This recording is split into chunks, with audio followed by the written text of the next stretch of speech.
السلام عليكم، ازيكم عاملين ايه؟ يا رب تكونوا بخير. ان شاء الله النهارده هنعمل كده الدجاج الكوري الحار بطريقه صحيه شويه. يعني مش هنستخدم قلي بقى ولا زيت ولا اي حاجه، لا طريقتنا ان شاء الله سهله جدا، وكمان النتيجه حلوه جدا زي ما انتم شايفين كده. يلا بينا عشان نبدا الفيديو بتاعنا ونشوف عملنا ايه من البدايه. وهنبدأ دلوقتي مع بعض ونقول بسم الله. هنجيب في الأول خالص كيلو كده من أجنحة الدجاج ونحطهم في الطبق بتاعنا، طبعا مغسولين كويس جدا ومتنضفين.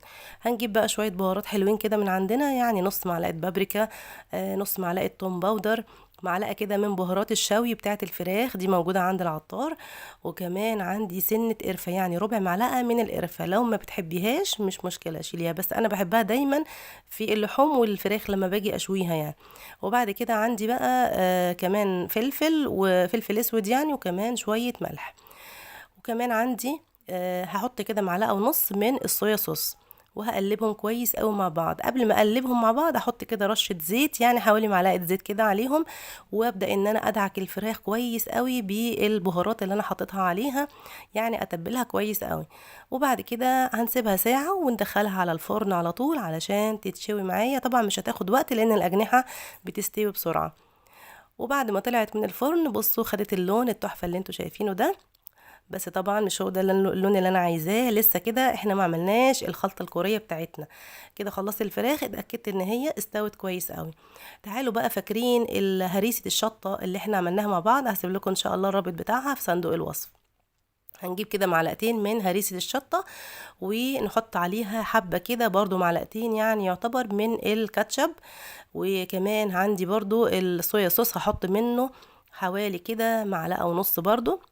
بس هو ده الصوص بتاعي الكوري اللي انا هعمل بيه. طبعا هرسة الشطة مولعة نار، مش محتاجين نحط كمان اي حاجة يعني تزود الشطشطة، لا هو خلاص كده ده الصوص بتاعي.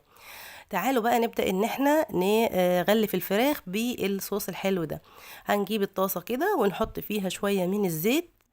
كنت محضرة فصين من التوم كده مقطعاهم، نزلت بالثوم في الزيت يا دوبك يتشوح، وبعد كده هحط الصوص الحار وهقلبه كده حوالي 10 ثواني كده مع الزيت والثوم. وبعد كده هنجيب الفراخ بتاعتنا ونحطها كده في الصوص. طبعا انا عايزاها تتشبع بقى من الصوص ده، يعني انا هحط كده على قد الطاسة، واللي هيتفضل هنحطه في الطاسة اللي بعد كده. وبقلب الفراخ بتاعتي طبعا من الناحيتين كده علشان اتاكد ان هي اتشبعت من الصوص الحار بتاعي. واحط طبعا مكان القطع اللي انا شلتها، احط مكانها باقي قطع الفراخ اللي عندي. وده شكل الفراخ وهي على النار، حاجه كده تحفه اللهم بارك، غير الريحه بقى مش قادره اقول لكم يعني. ده شكل الفراخ بعد ما خلاص خلصناها وحطيناها كده في طبق التقديم. فاضل بقى اخر حاجه معايا، وهي ان انا ارش عليها كده رشه من السمسم، عشان بقى تبقى شكلها فعلا زي الفراخ اللي احنا بنجيبها من بره من المطاعم، اللي هي الفراخ بقى بالصوص الكوري الحار دي.